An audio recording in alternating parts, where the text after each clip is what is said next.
I'm currently the CEO of People Interface, and we've been on a culture journey trying to enlighten organizations about culture, organizational culture, and also push for work to be intentionally done around this topic of culture. Culture is the key to unlocking organizational excellence. Not a lot of organizations are taking this culture aspect of work seriously. We are rolling out strategies, but we're not taking culture into consideration. And then you find that our strategy is going north. It's beautiful, it's very well put together. But guess what's stopping it? Culture does not thrive in fear. Where there is fear in an organization, just know that there will be an issue with the culture.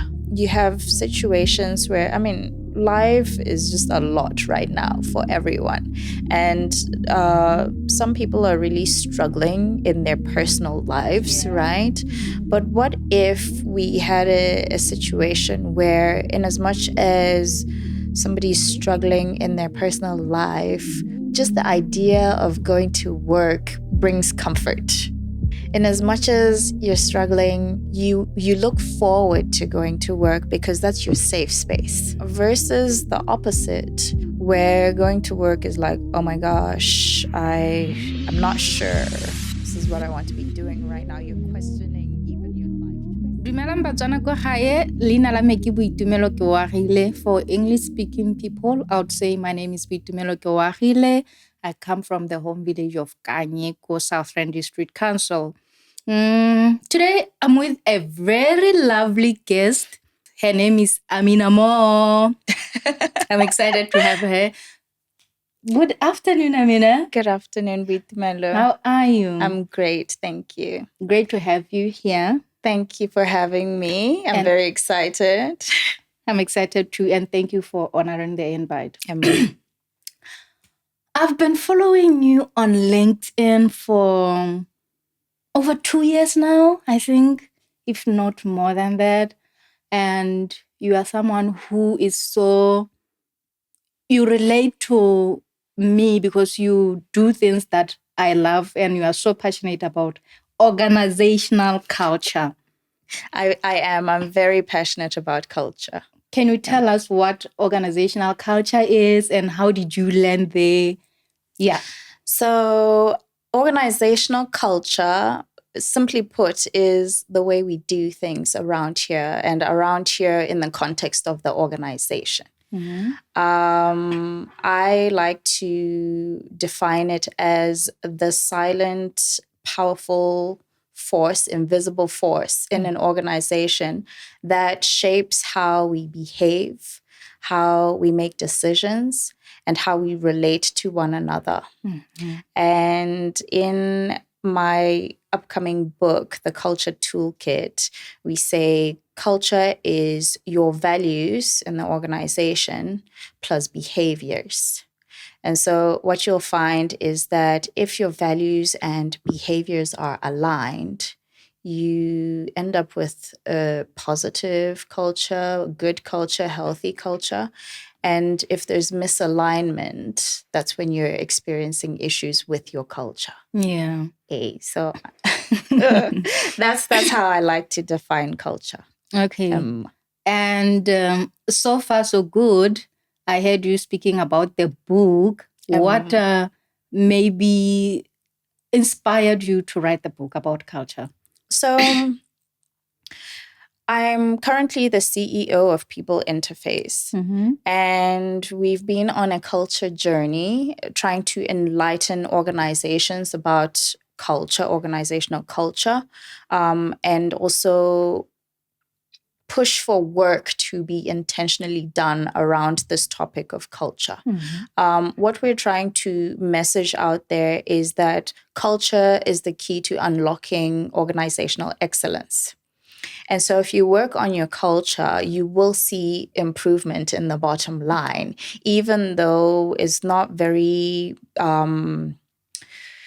you can't measure it using metrics. I mean, you can in a way, but it's usually in observational behaviors. Yeah. Yes. And it's, for me, I've viewed culture as a very qualitative thing. While there are tools out there like the OCAI where you can measure and you can get a quantitative outcome, it's still a very soft, sometimes very almost invisible thing in the organization, but very powerful as well. So in our journey, we are pushing for this work to be done, but we are still seeing that not a lot of organizations are taking this culture aspect of work seriously.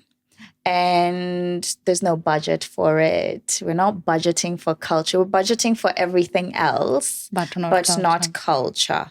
We are rolling out strategies, but we're not taking culture into consideration. And then you find that our strategy is going north. It's beautiful. It's very well put together.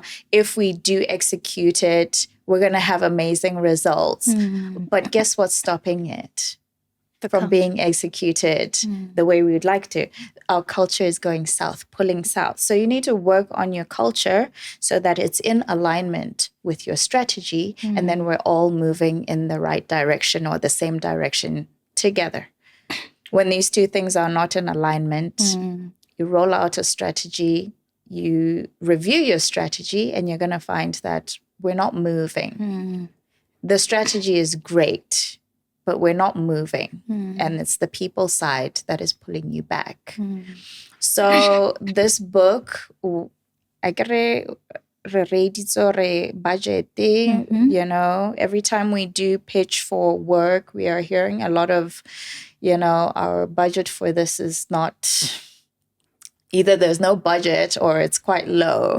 And so this book was created for leaders to help them. It's what I would call a practical guide, something you can pull off the shelf whenever you're experiencing culture-related issues, and just open a chapter and see what you could do now that will help you. So it's 12 chapters, and it's a step-by-step practical guide that helps you navigate culture as a leader, understanding it better, but also how to go about certain activities that could improve your culture without necessarily having to hire the consultant. I mean, I would love to be hired, but ultimately, with our work, we want to do good, and we want culture to be at the forefront of what we do, right? And we're leading a culture movement. This year, People Interface is leading a culture movement in Botswana, and we just want culture to be the focus, right? Let's take it seriously, and let's watch how, when we do something about this culture, our culture in our organization, how things will unfold positively. The positive results we'll get as a result. So the Culture Toolkit is just step by step on how to go through a culture journey on your own. On your own. So if you find yourself maybe stuck, you've done the culture journey, maybe you've done the culture journey with a consultant, right? But you're feeling stuck still, you can refer back to this book and look at ways in which you could navigate or change things, just to make sure, you know, you're not just staying in one place stuck, right? Let's do something about it. So each chapter has a tool at the end. And this tool, every chapter, you do an assignment as a team, right? To help you understand your culture better, figure out what you want it to be, dissect your values as well. Values are one of those things that I feel are completely underrated, but they're a power tool if you take them seriously, and if you decide that you're going to act out the behaviors that are aligned to those values. That's when values become the most powerful to culture. So the issues happen when there's misalignment between your behaviors and your values. And now these things are just not they're not improving your culture or sustaining the culture that you would like. Okay, that's very insightful. Mm. From an employee's perspective, I would like you to elaborate or maybe share how can the toolkit work for an employee, or maybe what are the practical steps tse leng gore culture is a new thing. I would say mostly in our country, it's something se leng gore we are still learning about it, and some people like you were saying, it's like it's something that we are not budgeting for. We don't know how it is, what it is, and how to integrate it in our daily strategy and our everyday lives. And if I'm an employee who is working for an organization and I'm passionate about wanting to make a change in an organization, and I have your toolkit, how is it going to work for me? Is it for leadership, or it's just for employees ba eleng gore ba santse ba le ko tlase, or it's just a general toolkit for any person who is working for an organization? So the book was designed for leadership, but it could work for anybody. So this book, The Foundation of Culture, is the very beginning of the book, helps you understand what culture is, what it isn't. It could work for an employee who doesn't necessarily know or understand what culture is. Foundations, what is culture? Why is it important? What it isn't as well, because there's a lot of myths around culture. What it isn't, I mean, some organizations say that they've got their culture right, and in getting their culture right, they mean, we eat Nando's on Fridays. Right? And doing also the maybe mandatory wellness days, or maybe buying gifts for staffs and whatnot. But sorry to go tsena gano, but one thing se ke se realizing ke gore these things, or maybe these rituals, if we are going to be doing them without intention, or maybe wanting results, or maybe purpose, why are we doing this? What do we want to get an outcome from this thing? And how are we going to measure these things in terms of change, more culturing? Because mind you, yes, body birthdays can help people to engage and to get to know each other more, going out for Fridays. But where's what can I say? How do we re dira jang gore re bone gore se re se dira mo organizationeng ya rona se berekela the organization and improves the bottom line, whether it's less or not budgeted for or budgeted for? Because some initiatives, they can be done without cost. They can. I mean, it can be simple things like just changing the tone of our internal communication, right? The way we email each other. Yeah. I mean, I've received emails that are so cold, and I'm not even a part of the organization. And I'm wondering, like, okay, if this is how you are speaking to organizations or people externally, I wonder how you speak internally. Right? And so we need to change the tone of how we communicate with each other. Yes, it's definitely not Nando's Fridays or casual Fridays. But it can be as an employee, do I feel seen? Right? We're doing casual Fridays, we're doing Nando's Fridays, but I'm working so hard and I don't ever get the recognition that I deserve. And sometimes it's in a simple thank you. We see you. You're doing great work. Thank you so much. or in front of your colleagues as well in a meeting, just to give recognition for those who are doing well. In terms of culture as well, those values, that power tool that I talk about, right? We need to not just recognize performance, right? But we also need to give recognition to values-based behaviors.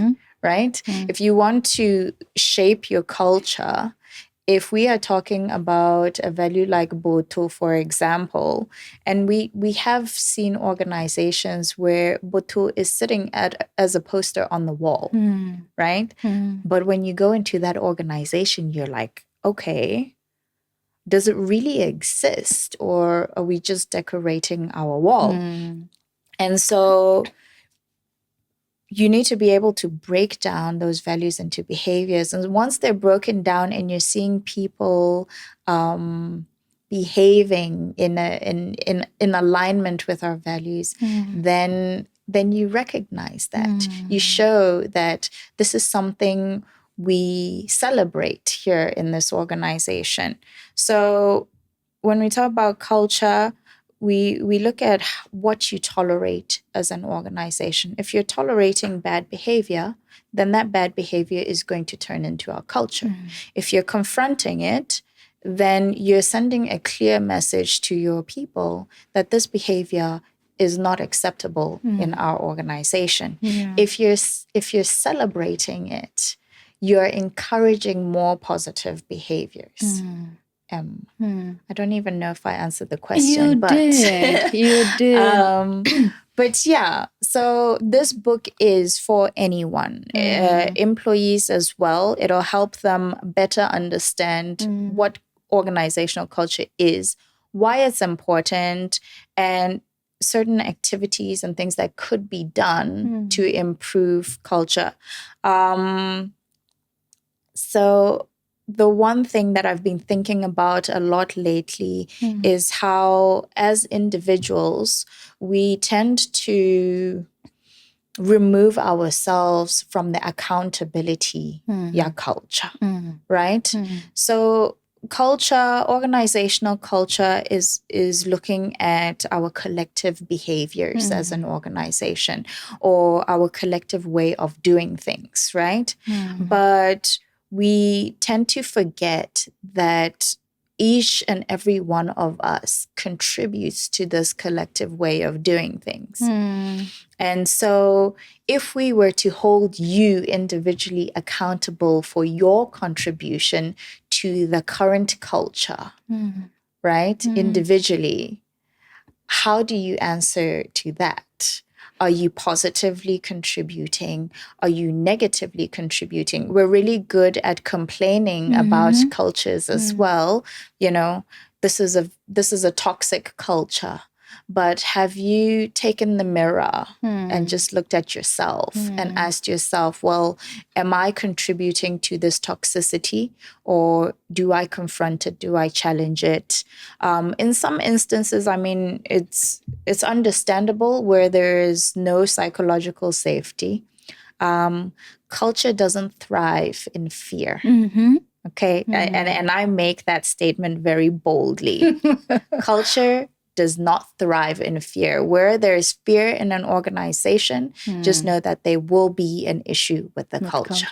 Yeah. So, you know, you have to look at everything in your organization, your people, they need to be involved. When we talk culture, it's not a mandate. It's not a directive. It cannot be dictated. You can't just rock up in the morning and say, okay, I want our culture to be 1, 2, 3, do it.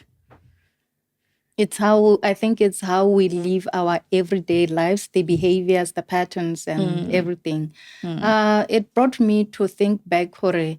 It's more like there's this whistleblowing policy. Oh, you can whistleblower for compliance issues and whatnot.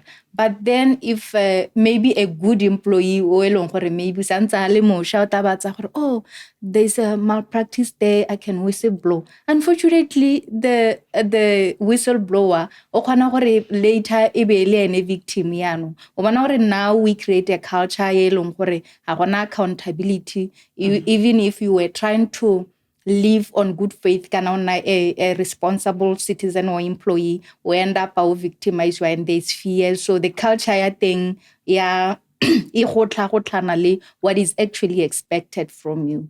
So I think, like you are saying, I would like to say, I can't wait to get the toolkit. I was really excited when I read your post on yesterday. Is it yesterday when you posted? I think it was a few days ago, maybe the day before. Yeah. Yeah, when you shared that there's a book coming along, because I honestly enjoy your articles on Business Weekly. Thank you. Every day on Thursdays, I go to comms department looking for Business Weekly. So the guy at comms would be like, what do you want from this from this Business Weekly? Then I told him why I'm so invested in Business Weekly article or newspaper. And I would like to say the articles are mind-blowing, they are thought-provoking if you are intentional about culture. And for anyone who haven't read or hasn't seen the article, watch out for the articles on Business Weekly. They're quite informative. We live in the times where, like you've been saying, accountability. We have to reflect as well. What am I doing to help to change the culture? Because ultimately, these maybe for organizations or the behavior to change in my workplace, there have to be a collective decision or individual input. If people see you doing something consistently where there's a intention or wanting to change something or wanting to make an impact, they'll start asking themselves, why is this person so invested in this? And they'll also start being influenced or being encouraged by you. Culture is a very hard thing to be intentional about. You need to be strong when you push for it. It really needs courage and resilience and confidence as well. The really great thing about culture, though, is it's contagious. It's contagious. So I'm very passionate about culture, and my passion really lies in positive workplaces. And there are some places that you just step into and you just feel good. No one has done anything, but it just feels good. And then people start talking to you and you feel good, right? And I always think of it as if I was the customer, I mean, I don't even know what I'm buying yet, or I haven't spoken to anyone about it, but the fact that I feel good before we even have a conversation, that's really great, right? And so we advocate for positive workplace cultures and ultimately just positive workplaces where your employees just on a Sunday night, we all know how we have mixed feelings on Sunday nights. Some feelings are very clear on Sunday night, but on Sunday night, your people are excited to go to work, right? Where you have situations where, I mean, life is just a lot right now for everyone. And some people are really struggling in their personal lives, right? But what if we had a situation where, in as much as somebody's struggling in their personal life, just the idea of going to work brings comfort. Right? In as much as you're struggling, you look forward to going to work because that's your safe space, right? Versus the opposite, where going to work is like, oh my gosh, I'm not sure this is what I want to be doing right now. You're questioning even your life choices, right? But you also have situations where work is taking such a huge toll on you emotionally, mentally. You just don't feel good and you're taking it home, right? Your poor kids are suffering from the after effects of whatever it is that's going on at work. It doesn't feel good to be at work. And so you go home and you're not feeling good just in general. You know, I mean, listen, as an individual, I do my best to separate the two. Let's not, but it's hard to do. You spend most of your time at work, and if most of your time is spent not feeling good, you're going to leave with that feeling, And unfortunately take it home, like you are saying, or everywhere you go. When I really want to make people see the impact of culture or maybe behavioral things, how transferable they are. I'll give an example. Like, for instance, you are maybe from a leadership point of view, you are a leader of 1,000 people and you are not self-aware, you are not healed, or you are not into change or maybe into self-awareness. Those behaviors, or maybe you have negative attributes or positive attributes, you transfer them to other people. Behavior is very transferable. If you have good traits, I can transfer, I can adopt them. They can, like you've been smiling most of the time, and already I'm smiling without even no reason for me to smile. Then I come home from maybe a toxic workplace, then I interact with my daughter.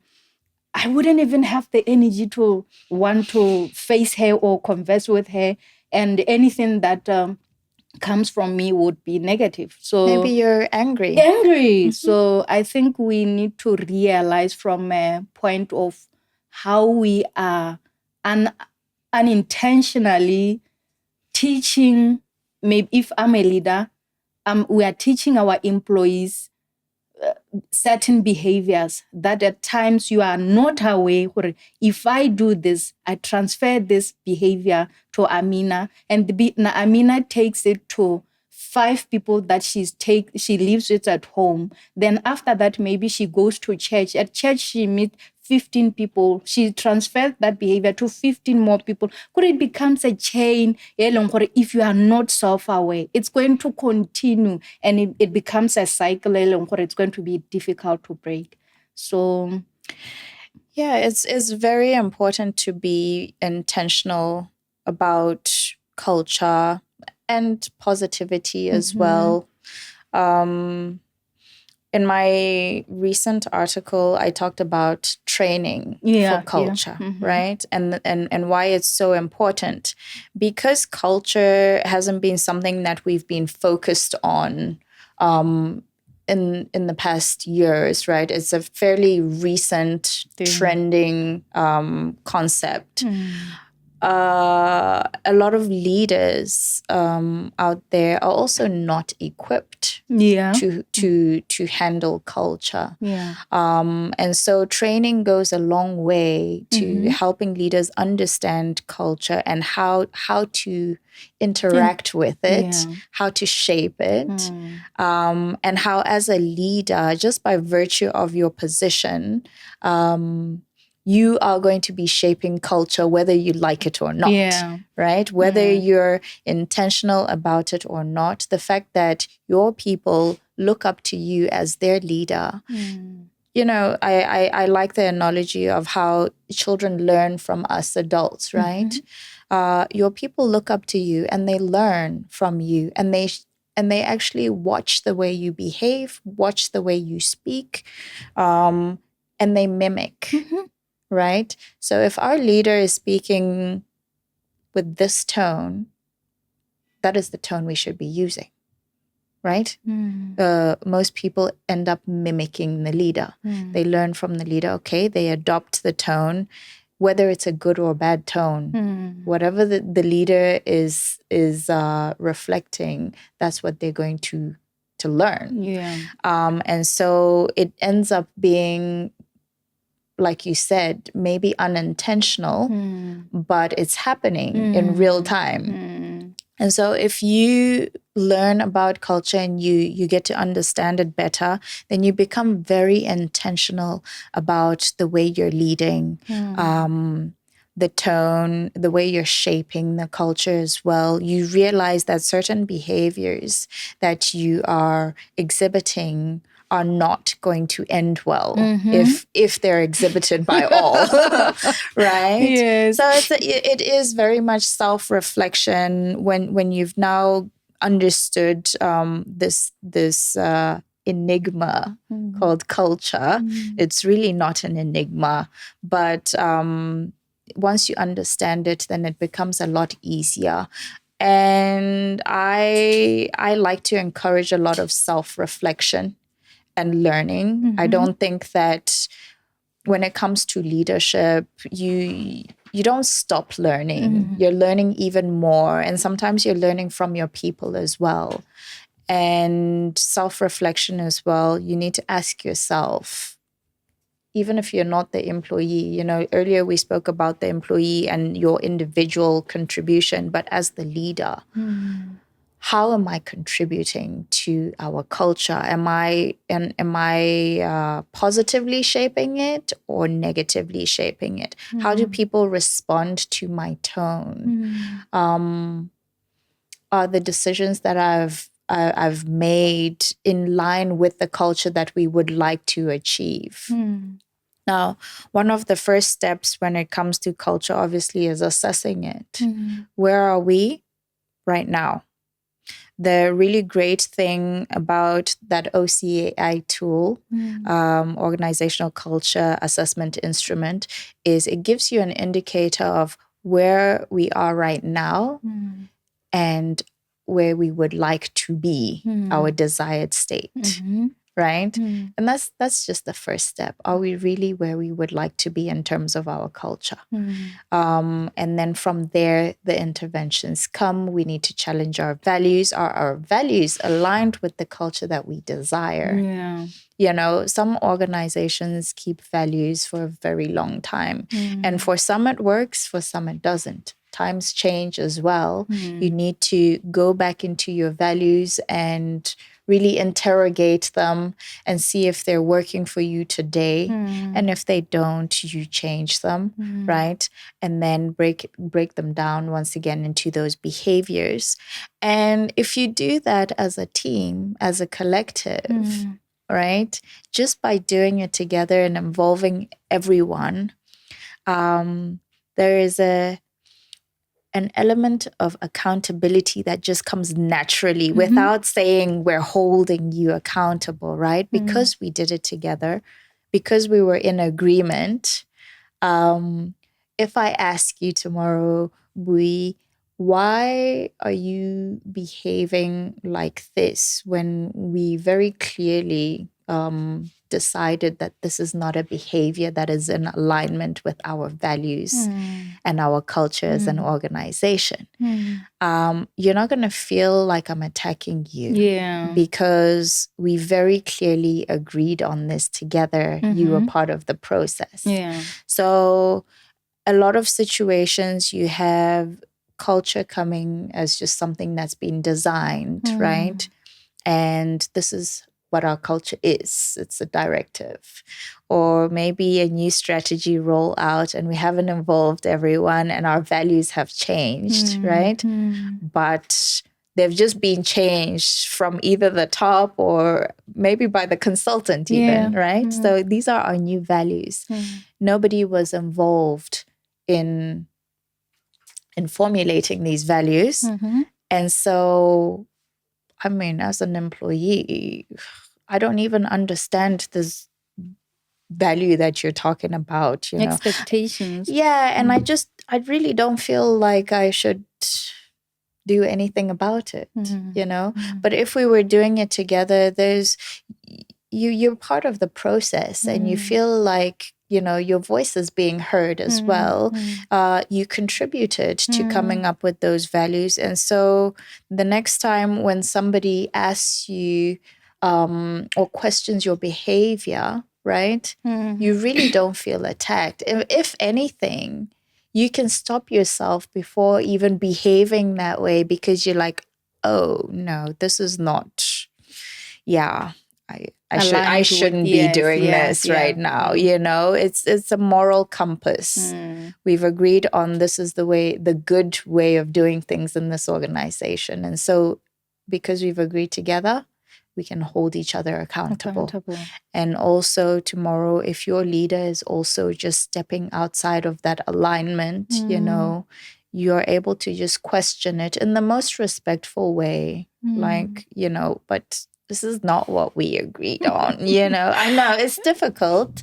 And in organizations where, like we spoke about earlier, where there's fear-based leadership, it's very hard to question the leader. But a really great leader will appreciate somebody highlighting for them that, listen, you've stepped out a little bit here. You know, you need to.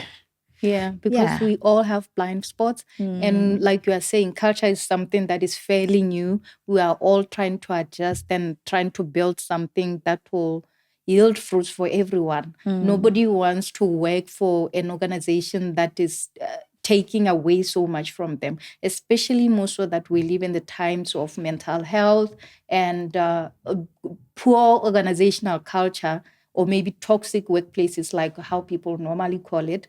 It really affects people. Some get diagnosed with anxiety, some live with depression, some commit suicide, some people take drastic choices, like some even resigning without an alternative plan. Like, for instance, you are the head of the house, you leave without a plan B, you have mortgage out there. So I think if we do create a culture of people-focused approach where every decision, almost decisions, that are based centered around engaging people, hearing their voices, and at times more like deep staking, temperature is this the right time for me to be implementing this? Is it the right time for me? Or maybe the right weights, like if we self-reflect, if we introspect, if we continuously learn, we'll be aware, like you were saying earlier, sometimes when you say something in a different, or maybe in a certain way, it wouldn't come across as if I'm attacking someone. There are different ways of saying something, but in a different way. So if we continuously learn, and if we are self-aware, and we will really learn that we really have a long way to go in terms of changing our organizational culture. And also in leadership, for us to make an improvement or make a change, we should be curious. Right now, when I got to this organization, I found it like this. And do I want to leave it like that?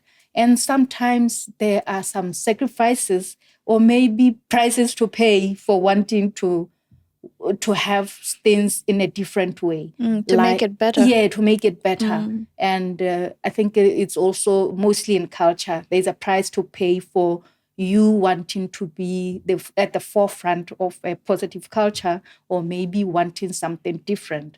Like, for instance, right now, with when we are in an environment where we are used to a certain pattern or behavior, and somebody comes at like a different behavior, would like that perception of, oh, who do you think you are? Blah, blah. And then we resist this them. is not the way we do things around here. Yes, we've been doing this for like 10 years now. What if the approach that you've been using, it's costly, and also it's affecting people, and also it's taking time. At times, it can take like 5 minutes or maybe 2 months. And you imagine the money that you can save that maybe for projects that you've been doing for 10 years or maybe 2 years. It cuts the production and the stages to reach where you want to go. So even the burnout, we live in the times where employees are balapile, motho a teng kgantele, you unintentionally, if you are a leader, you become irritable. You snap at your employees unintentionally because you are tired. And also, we should also embrace a culture of delegation. We tend to think doing it all, so at times when you overwork yourself, and that can create a crisis for the organization. Maybe let's say, for instance, you are a key person in the organization and you overwork, you don't delegate. On a very busy day, on a day that we can't afford not to have you, and we have a relapse, a burnout, or you're hospitalized, and when we really need you. So I think when we do certain things, we need to expand our mind that far. If I overutilize myself, if I don't take a break, like earlier we were talking about work-life balance, we tend to think or maybe glamorize working hard. Where's how do we integrate working hard with being relaxing or taking time for myself to rest, deep rest? Yes. So I think we need to really emphasize that self-care as well is one of the things that we need to do as employees or as individuals, because I can't serve my people, or maybe I can't serve myself when I'm tired. I can't think clearly. I can't think beyond 5 years, or maybe look for, or maybe solution orientated when I'm tired. I need to have a clear head for me to look for solutions. And mistakes happen. Yeah. Right? Yeah. When you're overworked, burning out, not in the right mental state. Yeah. All signs of toxic cultures. Yeah. I'm very, very intentional when it comes to mental health. It's something that I'm consciously aware of on a personal level. But I think we need to always be aware of on an organizational level. Look, you never know what people are going through. Yeah. And that just little bit of irritability could have been a trigger to someone. And then you end up with a situation that you really weren't expecting, and a really bad situation. But, let's take time to check in with each other as well. That's one of the rituals in a positive workplace culture. Check-ins. Morning check-ins. Hi, how are you doing? In the hallways, in the passages, if we are unable to say good morning to each other, we have a really big culture problem. Dumela. If you're constantly just without a smile on your face, and I'm not saying smile all the time, but if you're just always just looking miserable, then how are people around you feeling? Or, some people are just going to be afraid to speak to you. But yeah, positive cultures equals positive work environments equals, for me, it just doubles up, quadruples everything down the line. Your productivity goes up, your resilience as a team. Suddenly we're facing crisis, but you know what? Guess what? We're okay. We can do this. Your motivation goes up, your mental health improves, psychological safety improves. I'm not afraid to say to my boss, Harley, you need to check in with yourself, right? But culture is a beautiful thing, and I think we have a long ways to go. as a nation in terms of understanding it and learning how to navigate it and to improve it. But you know what? We one step at a time. We're doing some work, and it's good. Yeah, it's great to see. As long as you can lay a good foundation, I think that's the ultimate goal. And it needs consistency as well. So culture isn't one of the things I like to highlight is don't ever apply a tick box approach to culture. It's a constant work in progress. It doesn't have an end date. When you start the journey, yes, a consultant like me could come in for 12 months and do a culture intervention, right? And take you through a culture journey. But even when I step out after 12 months, you still need to do the work continuously. If you have arrived at your desired culture, you need to now work to sustain it, right? Because the moment you get your foot off that pedal, it pulls a different direction and not necessarily the direction you would like it to go. And so you have to always be monitoring it and just working on it. On how to improve it. Cultivating. Yeah. I think just because of the interest of time, I would like to ask you one, or maybe what can you share with organizations or leaders or individuals who want to really see organizations change in terms of wellness, in terms of organizational culture and performance, integrating all these without having any of these suffer? So I highly recommend that organizations go through a culture journey. I know it may sound like it's in the interest of us who do the culture journey, but like I said, it's something that you can actually do yourself. Mental health, well-being, even CSR, all of these things that you spoke about, performance, they're all linked to culture. And when your culture is thriving, it shows in all of these ways, right? You're getting positive results in everything. When your culture is suffering, there's a decline.